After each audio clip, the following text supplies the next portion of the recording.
Governments have been doing this for history. I mean, back in the Roman times, they took gold coins and, clipped some of the gold out of them and made them lighter.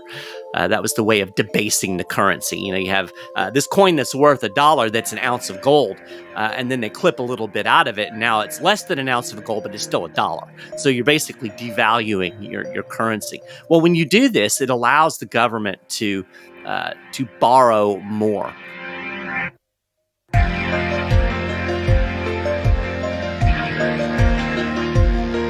Hi, and welcome to And If Love Remains. I am your host, Mike Levitt, and I have on the show a good friend of the program, Mike Maharrey.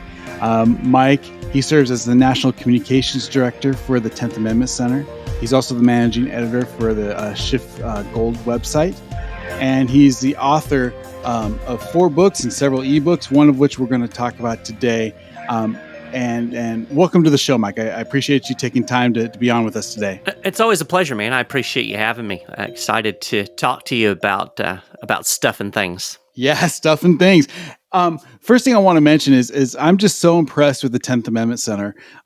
In my mind, they are the best on the ground group for the liberty movement, and they're doing so much good work. They had an incredible win in Missouri as far as the Second Amendment's concerned. You want to talk about that for just a second? Yeah, I'd love to, and I appreciate you saying that. I mean, I hate to toot my own horn, but I do think we do extremely effective work, especially in terms of practical activism. We do a lot of education, but our focus, especially during the state legislative sessions, is really to use state and local power to undermine and thwart unconstitutional federal actions. And virtually everything the federal government does is unconstitutional at this point. So there's plenty of targets. And you mentioned in particular a pretty exciting win. It actually was 8 years in the making. In Missouri, they finally passed what is known as the Second Amendment Preservation Act.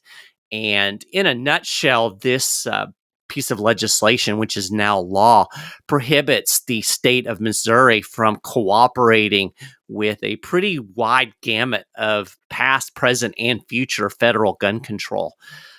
It's not going to block the federal government from enforcing it. It's not going to arrest ATF agents or anything like that. But what it does is it withdraws state and local support. So if Joe Biden or whoever happens to be president in the future wants to enforce some type of draconian gun control, he's not going to get the participation of state police and local officers in the state of Missouri. And this is significant because virtually everything the federal government does, it requires assistance from state and local officials and agencies and resources. And there's this beautiful little thing that's carved into the American judicial system, which is known as the anti-commandeering doctrine. And since the 1840s, the Supreme Court has held that the federal government cannot force a state or a local government to implement a federal program or enforce a federal law. It can't require states to use their own personnel and resources to do federal actions. And so that gives a great deal of power to state and local governments. I think that's something that people don't realize. I think people, when they think about the federal government, they think that like the federal government is just like overseeing father over the states, and the states kind of have to do whatever they say. And that just turns it on its head as absolutely. far as what the relationship should be. And what's sad is that, the conventional wisdom is what's really flipped things on its head. The United States, as it was founded, it was not one nation, as so many people seem to think, because we're indoctrinated by the Pledge of Allegiance every day when we're little kids in school. The United States is not a nation in the strict definition of the word. And the difference is important. A nation is a singular entity. France is a nation. And in a nation, all of the power is at the central authority. So, the government in Paris, France, has absolute control over everything that happens in France, and every division, cities, counties, whatever they have in France, they are all subject to the national government. The United States is actually a federated republic, and in that case, you have sovereign states that have delegated certain powers to the federal government. So the federal government is only supreme within those areas that have been delegated to the federal government, which are really quite narrow in scope. As James Madison put it in Federalist 45, when they were debating the Constitution, he said the powers delegated to the federal government by the proposed Constitution are few and defined. And that's what we flipped on our head. We've gone to the point now where the powers of the federal government have become numerous and indefinite, whereas the states are supposed to function as little subsidiaries. And bills like this that were passed in Missouri are small steps forward of actually restoring the constitutional structure as it was meant to be. And it's a decentralizing thing. And I think that's extremely important, because I think anybody who cares about liberty, the greatest threat to that is overreaching centralized power. So that's really what we're trying to do at the 10th Amendment Center, is to devolve that power back to the state and local governments. In this case, it's gun control, but you can apply this same strategy to all kinds of different issues, everything from sound money to, immigration sanctuary cities, if you're on the left, marijuana legalization. And it allows local jurisdictions to better reflect their own populations and their own wills. And of course, it's not perfect. State and local governments are awful as well.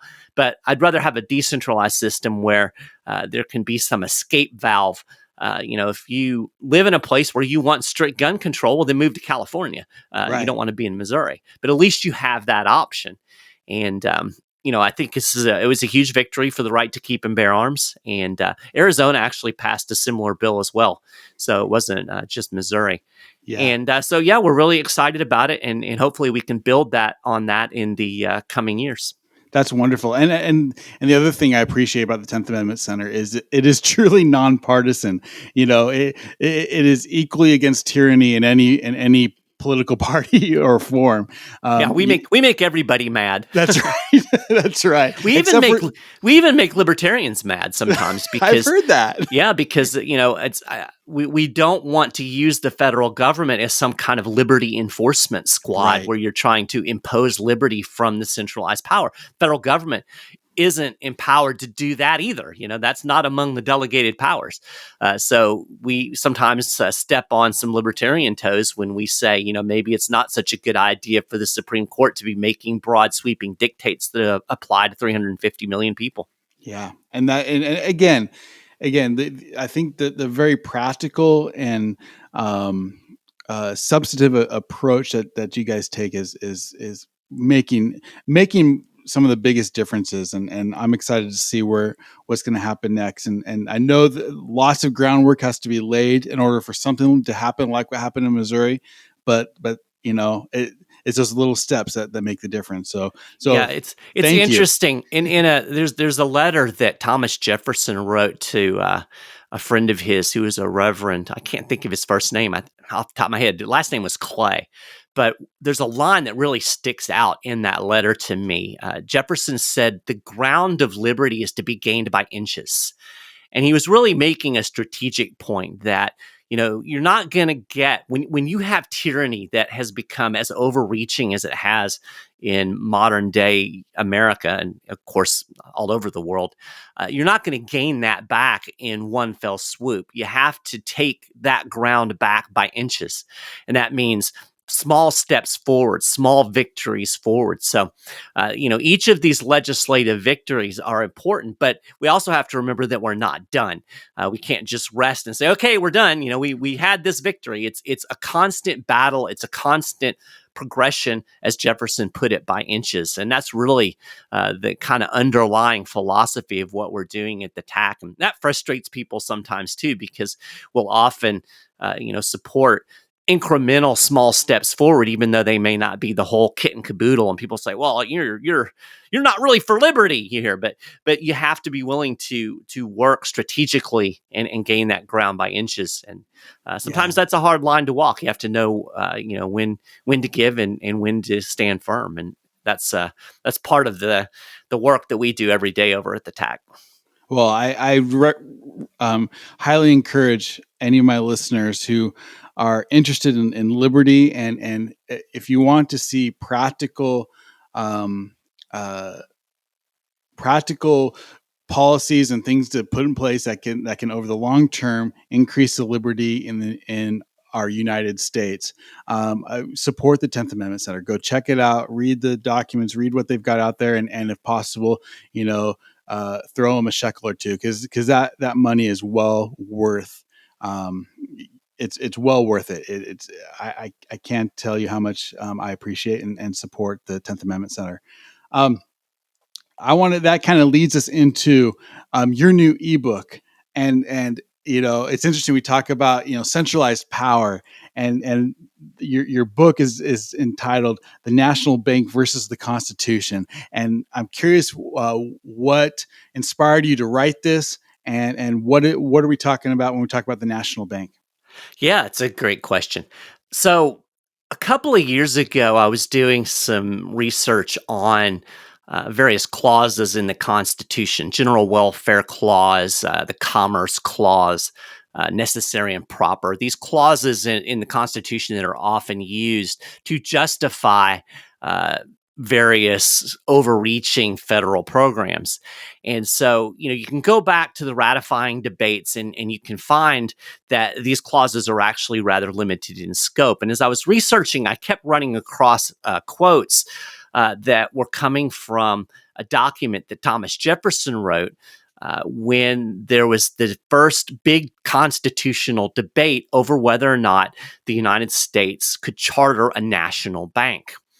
And so as I was looking into this, I actually ended up writing an article just focusing on Jefferson's arguments against the national bank. And then Michael Boldin was like, we could actually create this or turn this into an ebook, look at some of the other arguments that were out there, some of the other folks, particularly James Madison, and others who were opposed to the bank, and kind of contrast that to Hamilton's arguments. This national bank was the brainchild of Alexander Hamilton.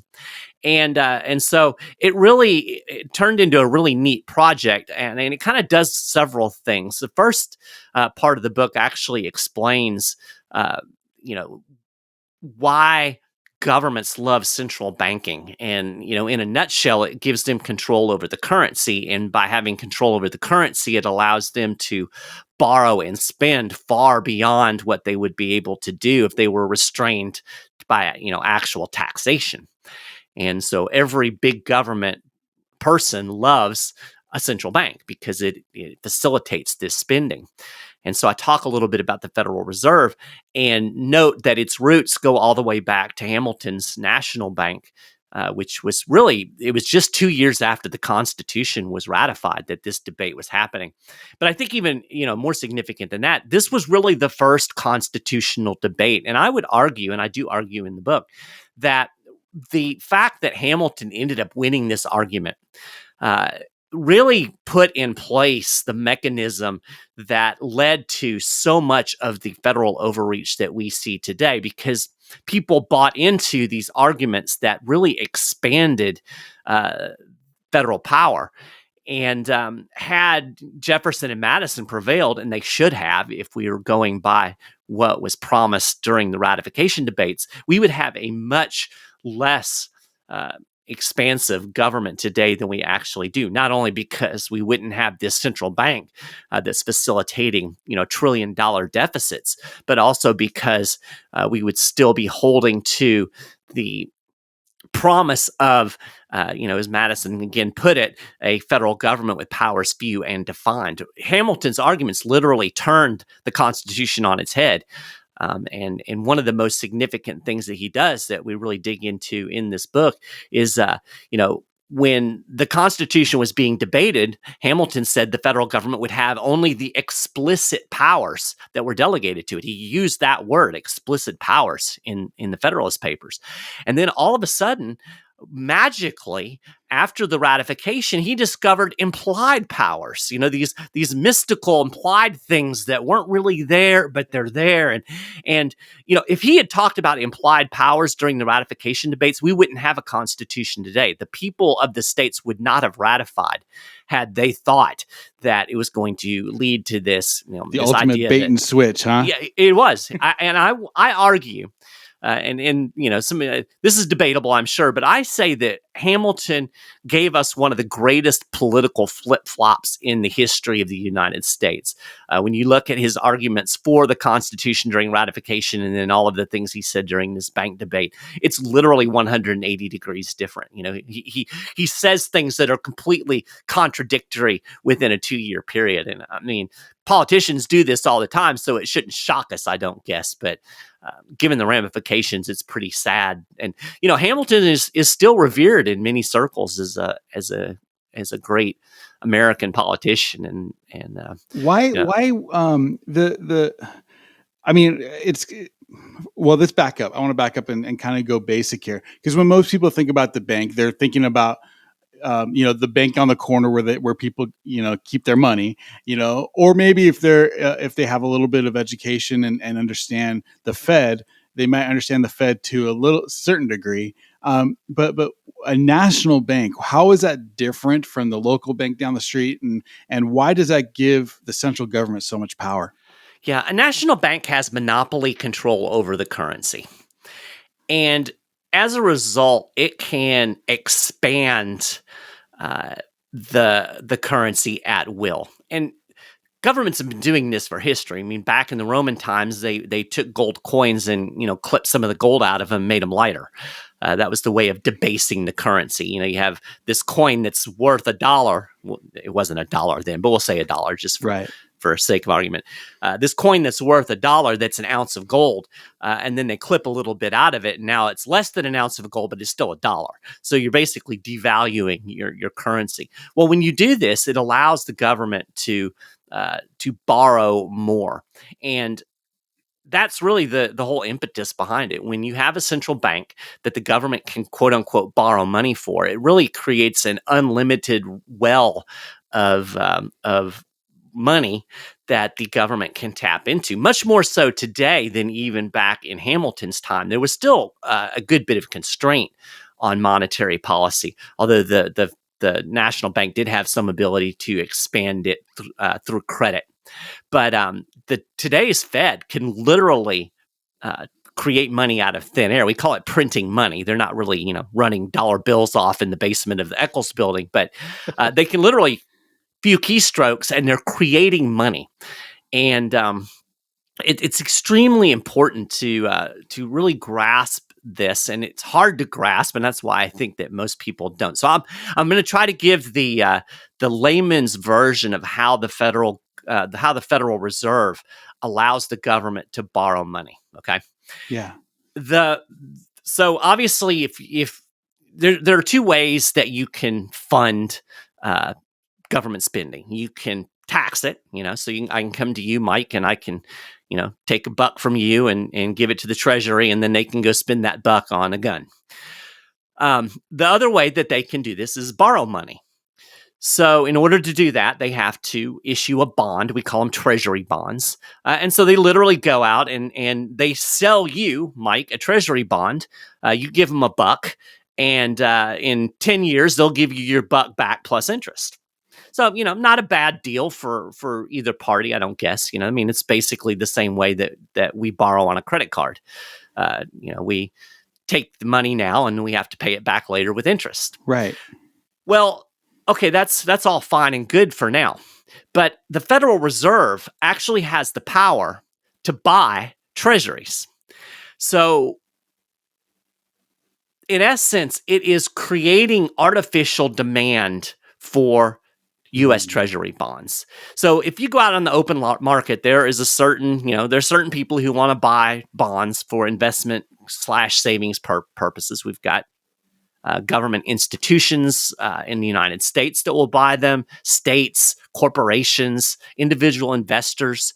We have foreign investors, the Chinese, foreign central banks. So people will buy these as investment products. They're considered very safe. You're going to get your money back. You're going to get your interest. Everything is hunky-dory.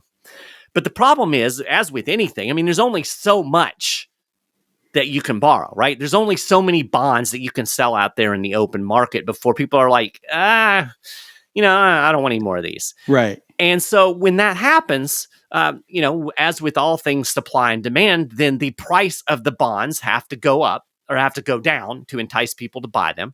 And the interest rate that you're paying on them has to go up in order for people to want to invest in more of these bonds. Well, that becomes problematic, obviously, because you have to sell more bonds and you have to pay more interest, right? Mm-hmm. And so that increases the borrowing cost for the government.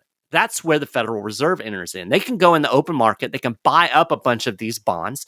They create artificial demand, so that kind of pushes the price up a little bit. It pushes those interest rates down, and it allows the U.S. government to sell far more bonds than it otherwise would be. So basically, it has its thumb in the bond market. Wow. So is that what they call quantitative easing? That is exactly what is called quantitative easing. Easing the price of the bonds. That's interesting. That's exactly what they're doing. And it's, basically it's market manipulation, if you really get down to it. They're manipulating the market so that it's easier for the government to borrow money. And if you did not have the other side of this equation is the Federal Reserve doesn't have to have money in its checking account in order to buy these bonds.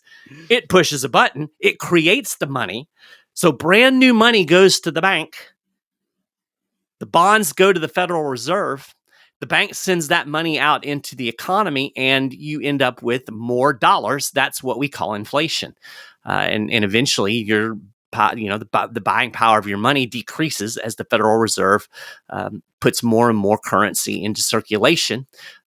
You think about it this way: if you have an economy that just had a donut and a dollar, and then all of a sudden, that donut's worth $1, and then all of a sudden you create another dollar. Well, then all of a sudden it costs $2 to buy that same donut because that's the dollars. That's exactly what the economy does on a larger scale. So when you look at what the Federal Reserve has done just over the last year, the Federal Reserve has created over $4 trillion in new money that's been injected into the economy. So people wonder why prices are rising and whatnot. Well, that's part of your answer right there. So this is a very nefarious thing. I say that the Federal Reserve is the engine that powers the most powerful government in the history of the world. If the federal government didn't exist, there's no way it could finance all of this spending, all of the welfare state, all of the warfare state, all of the corporate welfare. All of these programs would be impossible because they would actually have to raise the money through legitimate means of taxation or actual borrowing, and the cost would be too great, and people would throw a fit and they wouldn't put up with it. But because it can be hidden by the central bank, then it allows the federal government to do so much more than it otherwise would. Now, the problem with this is ultimately even being the reserve currency of the world, even with the power economically that the United States has, there is a limit to how much the federal government can do. And, I don't know what that limit is. I would have thought we would pass that a long time ago. But let me ask you this then, because let's assume for a second, I know this is not true, but let's assume for a second there wasn't a limit. What would the problems of an unlimited checkbook for a central government be? Like what would we see? And I know obviously the obvious problem is inflation. And we are seeing that. But I'm also thinking, you mentioned like the war state, the welfare. What are things that maybe people on a practical basis, that money has to go somewhere. And so what are the types of things that government spends on, and what are the consequences of having an unlimited checkbook for the government? Well, I think, to me, the biggest problem is the warfare state that's allowed. I don't think we would have U.S. empire building and the wars across the world that we have today if it wasn't for the central bank. And of course, that's going to rankle the feathers of a lot of conservatives because they like their wars, but they don't like their welfare programs. And on the flip side of that, you wouldn't have $1 billion welfare programs either. And by the way, that also leads, that warfare state leads, in my opinion, directly to the surveillance state, which is directly towards us, that nobody should like, and it leads to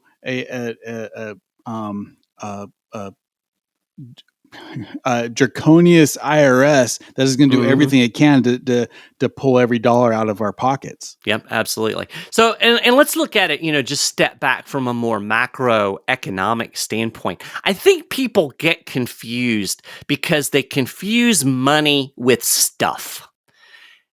Money is not stuff. There's only so much stuff in the world, right? So you can't just print money and create more stuff. That's why you have inflation. That's the whole limiting factor, is that the government can print all the money in the world, but there's no way that it can print all of the stuff, all of the resources, all of the things that you can buy with money. So therefore, as you print more money, the prices relatively go up and up and up.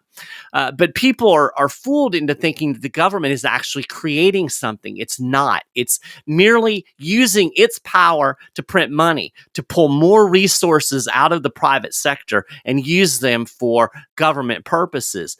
So every dollar that pulls a resource out of the economy, that's a resource that can't be used to create a good and service for us. So basically, if you think that Joe Biden and Donald Trump and Nancy Pelosi are the best people to determine what it is and isn't that we do and don't need, then I guess this is a cool system.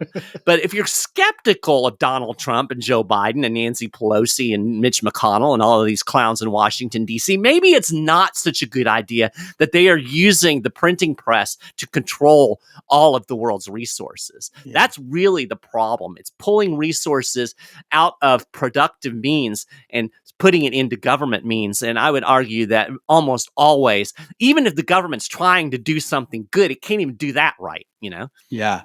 But Mike, here, I mean, I think this is the rub that I hear and I get, like, what's the alternative? I mean, okay, yeah, a national bank is bad. Boo hoo hoo. What can you do about it? In other words, has there ever been a time without a national bank?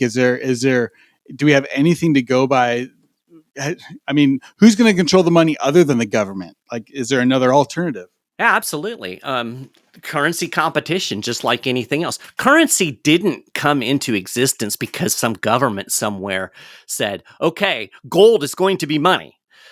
Gold actually evolved into money. Silver evolved into money over time, simply by market use. It was the best thing that they could come up with as a means of exchange, which is all money really is. It's a way of exchanging goods without having to actually have the goods in your hands. So money came into existence without government, so it seems unlikely that you have to have government to keep it in existence. Really, all the government is doing is it's creating a monopoly so that it controls the currency. And even in the United States, we did have a period of time between the Second Bank of the United States, which came into being under James Madison, ironically, not terribly long after the first national bank charter expired. But then 20 years later, Jackson refused to renew it. And so we had about, I can't remember, 30 or 40 years where there was no central bank before the Federal Reserve actually came into existence. So you can have banking without, now people will say, oh, well, if you do that, you're going to have all kinds of chaos in the economy. Well, I don't know what you call what we've got going on out there now, but I'm not sure that the central bank has made things all that much better. That really just, I think people are not stupid, and this is the thing that I come back to, is that people have figured this out for years. Like, we know. Over time, as we communicate with our neighbors, we know what a gallon of milk is going to cost or what it's worth, whether we call that in dollars or whether we call that in francs or whether we call that in gold or Bitcoin. We know what that's worth. And over time, if we allow ourselves to communicate with one another and not have this, imperial dollar put upon us that says this is the only currency that you can use, like we can figure this stuff out. Right, absolutely. And the problem is when you involve the government, it actually destroys that communication. It destroys those signals, and that was really uh, Ludwig von Mises, who was a economist back in the early 1900s. He really understood the importance of these price signals, and he argued vigorously against socialism on that basis, because when you start destroying and distorting price signals, then it distorts those signals that we have, and we can't figure out the relative value of different things. And that's why socialism will ultimately always fail, because there is no way that you can allocate resources properly without these price signals. There's a really good analogy that I actually came up with during the early part of World War II, when there was a great deal of fear that the Germans were going to invade the British Isles. The British actually went and took down a lot of the road signs, figuring that without road signs, it would confuse invading armies. They wouldn't know where they were. They wouldn't be able to pinpoint themselves on the map, and it would make it at least somewhat more difficult for them to move forward. Right. That's exactly what you do when you start destroying price signals. And that's the problem with the central bank, because it manipulates interest rates, which are the price signals for the value of money. Yeah. So we have all of this distortion. People, who might otherwise be saving, they're not saving because the Federal Reserve has artificially suppressed interest rates, or maybe they'll raise interest rates, and then all of a sudden you're creating savings where there doesn't need to be. You don't need the government interfering with this. Like you said, people, the markets, which is really just all of the collective wisdom of all of us acting together, is much more efficient. It's not perfect. Nobody's saying it's perfect. There's always going to be problems, because we always have to deal with the issue of limited resources. There are scarce resources. We don't have enough stuff. So the question becomes, what is the best way to allocate these resources to make sure they go to the best use in society? And there are two choices. Number one, markets using price signals, making those determinations as we make decisions together, or Joe Biden and Nancy Pelosi dictating from above. Exactly. Yeah. No, that's and it's funny you mentioned. I watched a movie, and if I can remember the name of it, it's going to be Moscow to I don't know. It's Robin Williams movie where a Russian musician defects. What is it called? Anyway, it's a great I know movie. the movie. I don't know the name of it, but I do remember that. But the idea, it showed 1980s ish Russia, and food lines, and it just made me think. It reminded me. I don't know who said this, but some smarter man than me, economist, I'm sure, said there's no such thing as shortages unless government's involved. There's always scarcity, but there's only shortages when government's involved, because the resources get allocated properly. When it's only when those distortions happen that you have lines for toilet paper. When a pandemic happens, it kind of reminded me of last year. Yeah. Well, and then what you end up with is lines for toilet paper, and then there's like 3,000 billion extra notebooks, because somebody somewhere decided, we need lots of notebooks, so we made notebooks out of the paper instead of toilet paper. Or my favorite, this is my favorite, Soviet thing is they had to make a certain amount of nails. And so, but they had it in poundage. And so what the manufacturers did is they made these giant impractical nails that nobody used. And so it met their poundage quota, but it did not serve the needs of the people in any way whatsoever. Yeah. So central planning always fails because of the limits on the central planners. And, even if you have brilliant people doing the central planning, there's no way a handful of people can possess all of the knowledge necessary to figure out where all of the things go in an economy. And people should check out iPencil. It's a really relatively short essay by Leonard Reed that shows all of the stuff that has to happen just to make something as simple as a pencil. There's no way human beings, a few, no matter how smart they are, can plan this centrally. It spontaneously works through markets. And I will, again, advance the idea that the people that we have doing the central planning aren't really the brightest and best. Right. Again, Donald Trump, Nancy Pelosi, and Mitch McConnell. I'm not sure that they could plan their way to a weekend getaway, much less organize the entire U.S. economy. Right.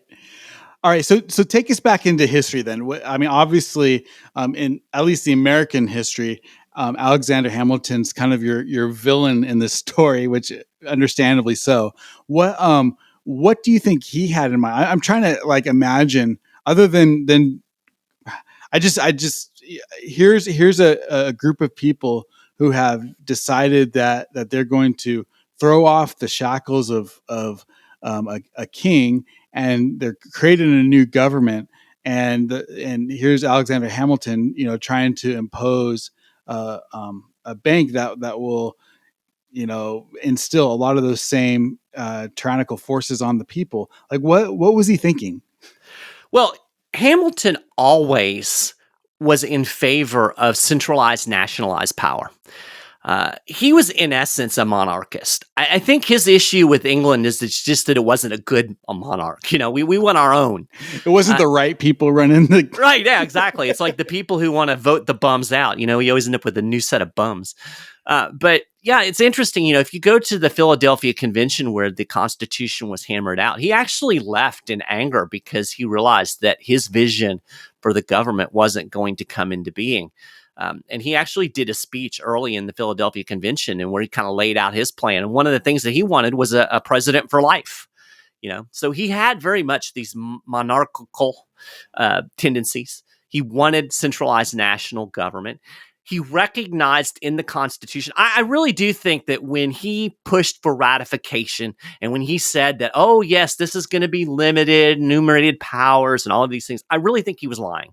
I think he knew that if he could get this in place and then get himself in a position of power, he would be able to begin to bend the system closer to what he envisioned. And that's exactly what he did. I think it was very much political duplicity. I think he was a typical sociopath politician. And, I would never wish death on somebody, but I'm don't blame Aaron Burr for shooting him. Right. It's not unfair to call Alexander Hamilton a bastard because he was, in fact, a bastard. Yeah, he was. In fact, so, we learned that from the musical. Right, exactly. And it's funny because the musical has created all this interest in Hamilton, and I think kind of elevated his position as cult hero. And I guess a lot of people who there are a lot of people today who still believe in this idea of centralized government. They think that central government, central power is best. I don't understand it. I can't wrap my head around it. A lot of the same people hate monopolies when it comes to the business world. They would never want Walmart to be the only grocery store in the United States. That monopoly would be awful, but somehow a monopoly of government in Washington, D.C. is a good idea. Yeah. And I think part of it is just this tendency that we have that we think we really believe we can get the right people in control, then we can make good things happen. And it's easier to make good things happen if it's centrally controlled. It's hard to go to 50 states and get things done. So why not get the quote unquote right person in power in Washington, D.C.? The problem is, and I don't understand why people haven't figured this out yet. The problem is, even if you get the right person, the wrong person inevitably ends up coming in on their heels. So all of the people who thought Donald Trump was the savior of America, well, look what you got now. You got Joe Biden, and Joe Biden has every bit of power that you wanted Donald Trump to exercise. You're just mad because he's not exercising it in the same way. And it's the same thing with the left. I mean, they were all for Obama having his pen and his phone and doing all of these executive orders. And then all of a sudden they were horrified because, this guy that they thought was a fascist Nazi ended up coming into office, and then they were all upset. The problem isn't the people. The problem is the power. You have to keep power away from all of these people because any power that you give government today is going to be used against you tomorrow. Mark my words. Yeah, and to me, on a more fundamental question, it's about why do people have such a innate desire to give up their power, and I really do feel um, it's a way to obfuscate their responsibility for their own sad, sorry lives. Yeah. We all listen. I have a sad, sorry life, like most people, Yeah. and Same. and so I'm not saying that to as a down. I'm saying that as like if we say it's his fault, it's so much easier to say it's Donald Trump's fault or it's Joe Biden's fault, and we hear this every single day. I'm out of job. Why? It's Ronald Reagan's fault. It's Barack Obama's fault. It's like, no, it's your fault. Yeah. And at some point, until you have that, I don't know what it is, that awakening to say, oh wait, if it is to be, it's up to me. You're going to be blaming somebody, and it's so much easier to blame a king or a president.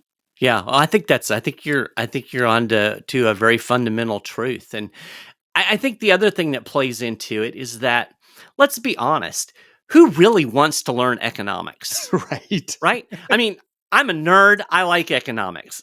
I understand that most people don't want to learn this stuff. I mean, I have an accounting degree. I've had a lot of exposure to finance. I've done a lot of reading. It took me a long time to even have a perfunctory understanding of, say, the bond market. Most people don't have that.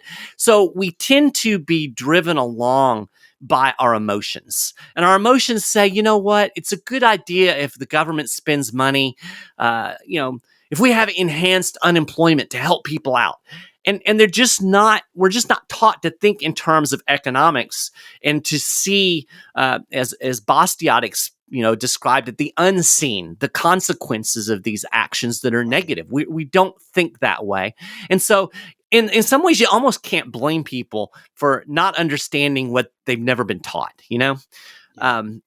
Nevertheless, the consequences of this stuff goes on. And I think the people that are in power, they absolutely darn well know what they're doing, because it's to their benefit. I mean, who's benefiting when the Federal Reserve creates money out of thin air and sends it off to the banks? Well, the bankers. I mean, they're the ones that are getting the benefit of this money. They get it before it's devalued, They get the first use of it. So if you really want to look at where the 1% and where this wealth inequality comes from, it comes from the fact that there are politicians and those connected to them who have the ability to manipulate the system for their benefit. The rest of us are hosed. We're left holding the bag, But again, it's easier to blame Obama and Trump and partisan politics and those damn Democrats or whatever it is than it is to really see that really it's two sides of the same coin, or two sides of the same coin, or two wings of the same bird of prey. And unfortunately, we're the prey.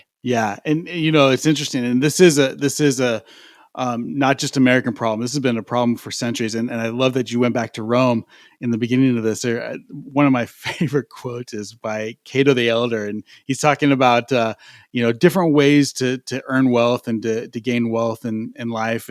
And somebody asked him, well, what about banking? And he's finishes with, well, what about murder? Right.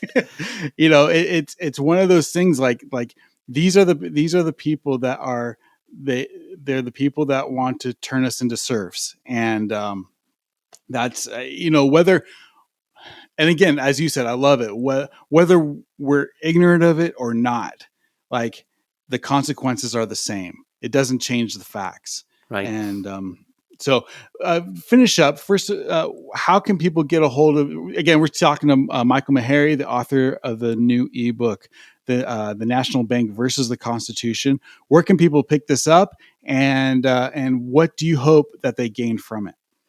Yeah, I really, there are a couple of themes. I think the book is really good for folks who want to have the basic understanding of what is central banking and what does it do. We've kind of had this conversation. It's much easier to read what I've written than for me to try to talk it off the top of my head. So I think it really does a good job. I think the book does a fantastic job of kind of laying out what central banking does, why it's nefarious, and why maybe we should at least hope to find some alternatives to it. And there are some things that we can do to undermine the government's monopoly on money, mainly currency competition. So things like cryptocurrency and precious metals and those types of things. So that's one aspect of it. The other aspect of it is I want people to understand that this government that we have today isn't what was intended. And I really think that the bank debate is the root of where things really went off the rail.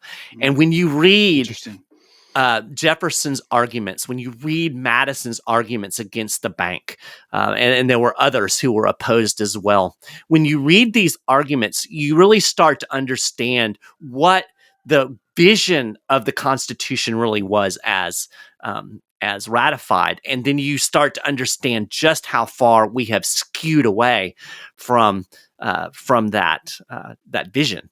So I think it's important to understand that and know that, you know, the constitutional system has been wrecked. Yeah. And then maybe, again, we can start thinking about some things that we could do about that. Right. So that's kind of the two themes that I think people will get out of the book. It's a neat piece of history, and it'll help you understand kind of those two themes, which are somewhat divergent but also connected. So how do you get the book? Well, right now, you got to be a member of the 10th Amendment Center. We're being stingy and only offering it to TAC members for the time being. But the good news is, you can be a member of the 10th Amendment Center for as little as $2 a month. So, you know, there you go. You know, it'll take you, you know, if you get to a whole year, $24. I mean, I think the book's worth $24. I think the book is well worth $24. And I also think the 10th Amendment Center is well worth your $24. So. Absolutely. Because really that's what you're doing. You're supporting the work of the 10th Amendment Center. And I would encourage people to check it out, 10thamendmentcenter.com. It's all spelled out. You can, you know, just go to the website, go to the blog. You can see what we're doing. You can see the bills that we've been tracking. You can download the State of the Nullification Report, which is a free ebook that we write every year. I'm getting ready to actually start on the one for 2021. But it goes through and talks about all of the issues that we're working on, the practical boots on the ground legislation that we're pushing and the progress that we're making. So you can download all of that before you even make a decision. But this book will ultimately be available to the public. So if you don't want to be a member of the TAC, and that's cool. Just wait. You got to wait your time, and all the smart people get it first. Yeah, you're gonna have to bide your time before it comes out. Well, again, thank you, Mike Maharrey. I really appreciate your time, and guys, go check out the 10th Amendment Center, become a member, get the book, The National Bank versus the Constitution. Thanks again, Mike. Let's do this again. Absolutely, it's always a pleasure to come on. I really do appreciate your support. And appreciate everybody out there that's listening, taking the time to listen. And appreciate it. Hey, our pleasure. This has been Mike Levitt, and you've been listening to And If Love Remains.